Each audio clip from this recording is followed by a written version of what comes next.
Good morning, all of you. Welcome back to Dr. Shahin classes. I am Dr. Suraya Shahin, and today I will teach you A Room of One's Own by Virginia Woolf. A Room of One's Own is a critical feminist essay by Virginia Woolf, and it was published in 1929.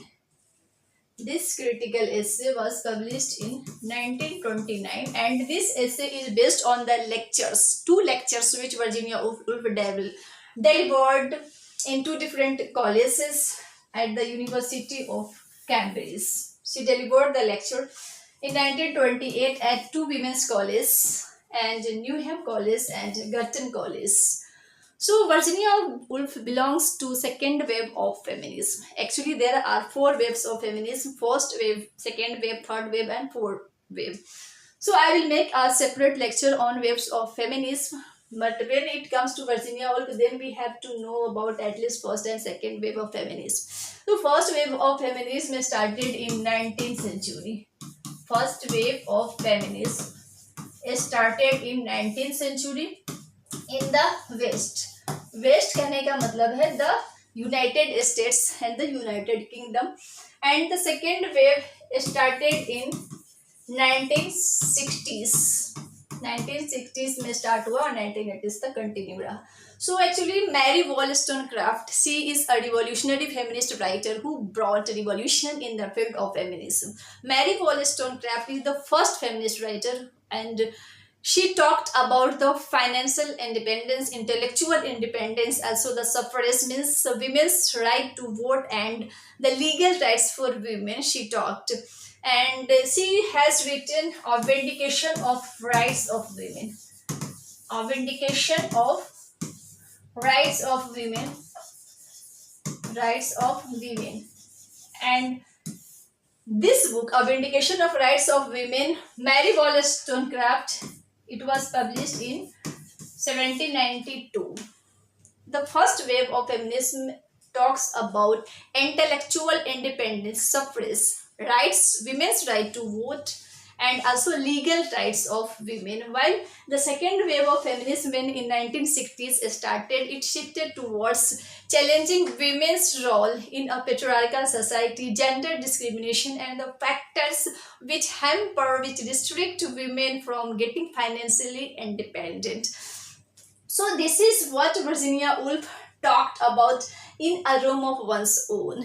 Okay, she actually promoted the ideology, the concepts of Mary Wollstonecraft. Mary Wollstonecraft से बहुत ही inspire थी Virginia Woolf, और Virginia Woolf तो वैसे modern feminist writer है, because A Vindication of Rights of Women, it was written in 1792, but A Room of One's Own, which Virginia Woolf wrote 1929, तो काफी दोनों में गैप है. बट इतने दिनों के बाद भी ये जो वर्क है A Room of One's Own, critical feminist essay, it talked about the financial independence of women, the condition of women, and she also talks in this book A Room of One's Own about the restriction and the so many factors that restrict women from getting education. She has talked about the imaginary character Judith Shakespeare in A Room of One's Own, and she says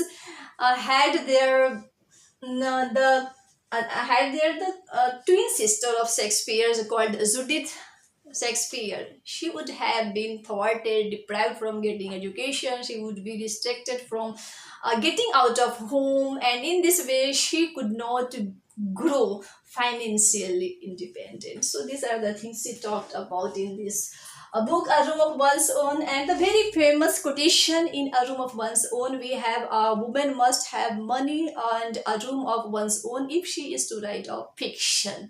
मतलब एक women जो financially grow करना चाहती है तो उसके पास क्या होना चाहिए, पैसा होना चाहिए, मनी, और उसके पास खुद की प्राइवेसी होनी चाहिए, एक उसका खुद का रूम होना चाहिए जिसमें कि वो अपनी क्रिएटिविटी को डेवलप कर सके, चाहे वो लिटरेचर के फील्ड में हो, चाहे उसके अंदर जो भी क्रिएटिविटी हो. Okay, so these are the things we see talks about in this feminist essay. So ये जो है एक्चुअली वर्जीनिया वुल्फ का A Room of One's Own, ये आपको बहुत ही इंपॉर्टेंट है, चाहे आप ग्रेजुएशन के स्टूडेंट हो, पोस्ट ग्रेजुएशन के हो, पीएचडी को हो, नेट की तैयारी कर रहे हो या फिर सेट की या कुछ भी तैयारी कर रहे हो, प्रिपरेशन कम्पिटिटिव लिटरेचर से रिलेटेड, तो आपको वर्जीनिया वुल्फ पढ़ना ही है। नेट एग्जाम में तो बहुत बार वर्जीनिया वुल्फ का A Room of One's Own से क्वेश्चन पूछते हैं, कई बार पब्लिकेशन डेट, कई बार इससे कोटेशन पूछते हैं, कई बार क्रोनोलॉजिकल ऑर्डर में भी क्वेश्चन आते हैं वर्जीनिया वुल्फ का A Room of One's Own से।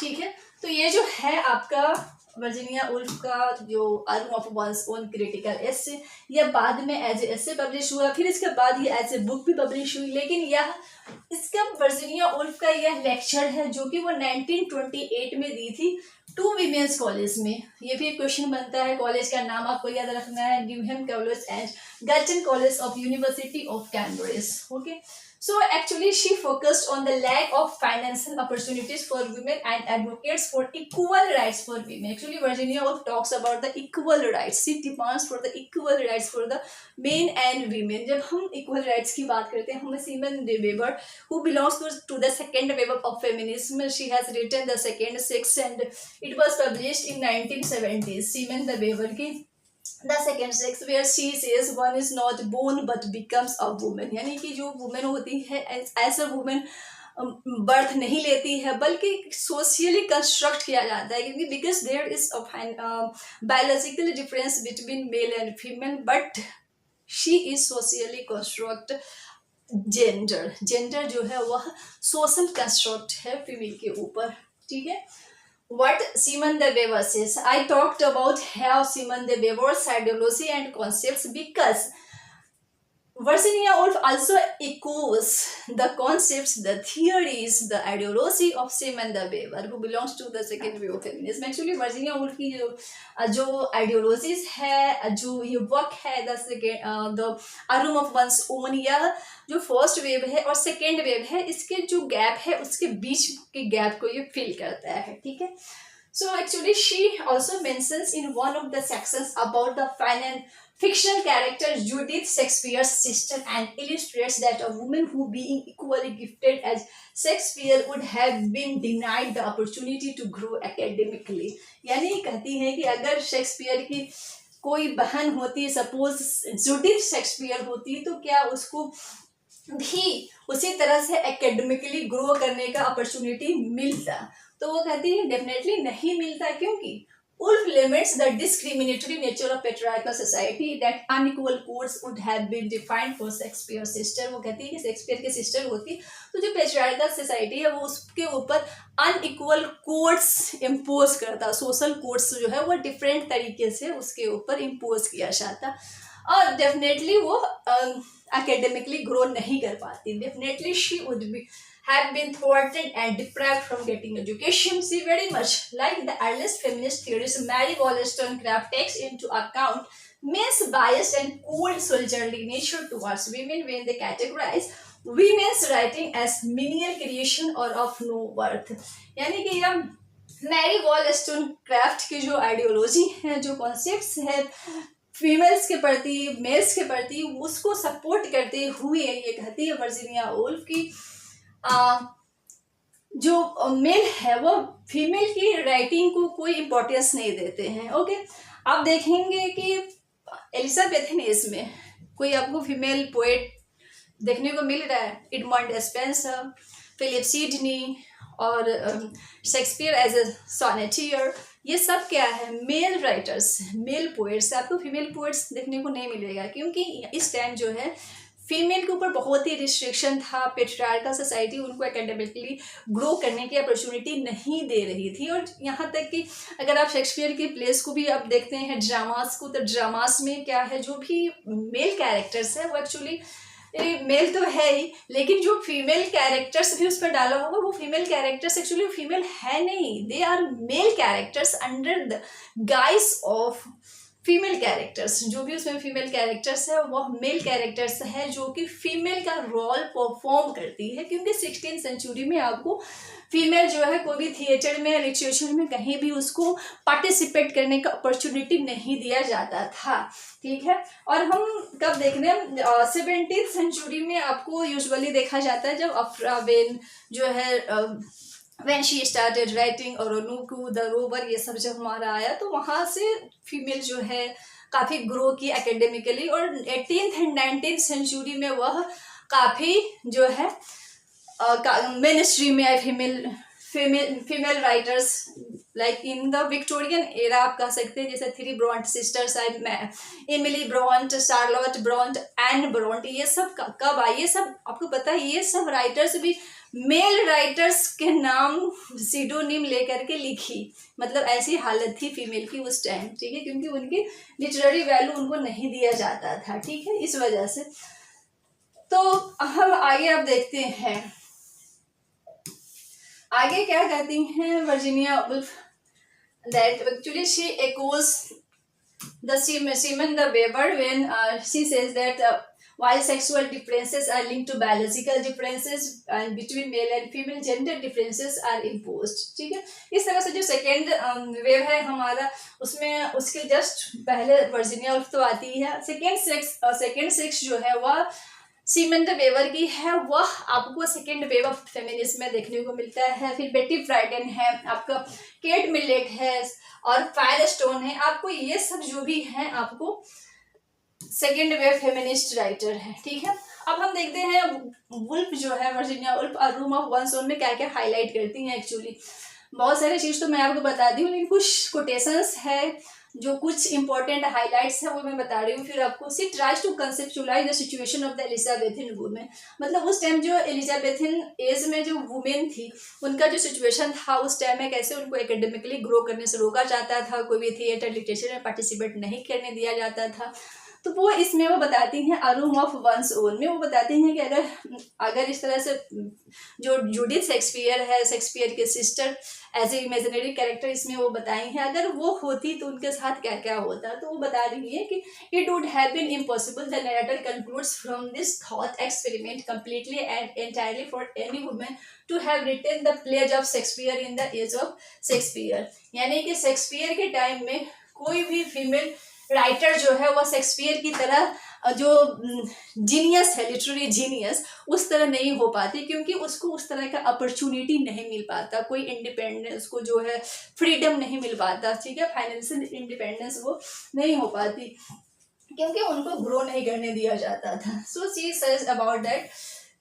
अब क्या होता है कि अगर वह यानी कि जूडिथ शेक्सपियर चाहे वह कितने भी अपने फादर की अगर प्यारी होती, if she would be the apple of her father's eye, her family expects her to confirm to a social role, यानी कि उसकी फैमिली तब भी उसे जूडिथ शेक्सपियर के साथ एक्सपेक्ट करता है कि वह जो सोशल कन्फर्मिटीज़ है, जो ट्रेडिशनल कन्फर्मिटीज़ है उसको फॉलो करना है, यानी कि जो पेट्रियार्कल सोसाइटी जो इम्पोज किया है उसी को फॉलो करना है, और इस तरह से फॉलो करने में उसके पास कोई भी रूम नहीं होता अपने करियर को डेवलप करने के लिए।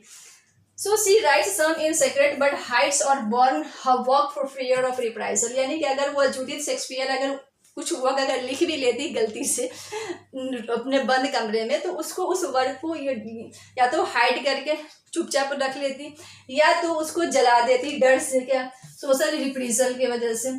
She becomes engage at the young age, उसको कम उम्र में उसको एंगेजमेंट कर दिया जाता, शादी करने के लिए उसे फोर्स किया जाता, अगर वह मना करती तो क्या किया जाता, उसे पीटा भी जाता। She would be beaten by her father. लेकिन शेक्सपियर के साथ ऐसा नहीं हुआ, नहीं होता, क्योंकि Shakespeare is a male writer.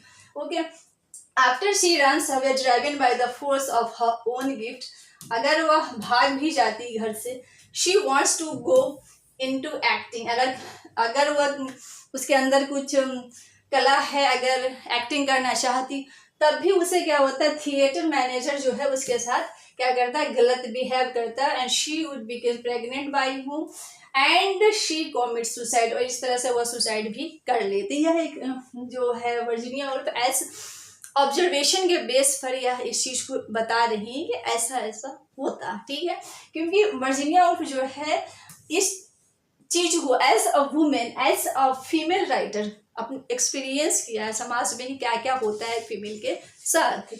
So she goes on to assert that it is unthinkable that any woman in Shakespeare day should have been Shakespeare's genius, यानी कहती है कि शेक्सपियर के एज में यानी 16th सेंचुरी में शेक्सपियर की तरह कोई भी फीमेल राइटर जो है वह जीनियस नहीं होती, मतलब कहने का ये मतलब कि जीनियस नहीं होती, नहीं, जीनियस हो सकती थी लेकिन उससे अपॉर्चुनिटी नहीं दिया जाता, ठीक है।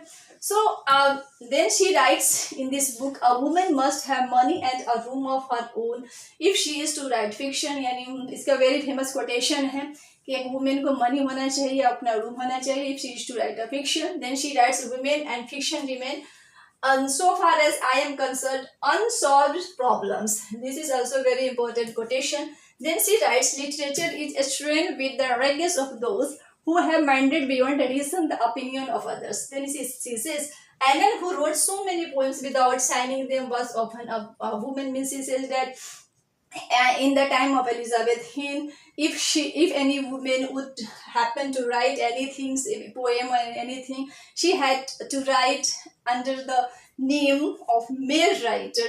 And finally she says in this book, one cannot think well, love well, sleep well if one has not dined well। So these are the very important quotations from this book, and these are the things actually, important points which I taught you here in A Room of One's Own, which she talks in this critical essay, and later it will be published as a book।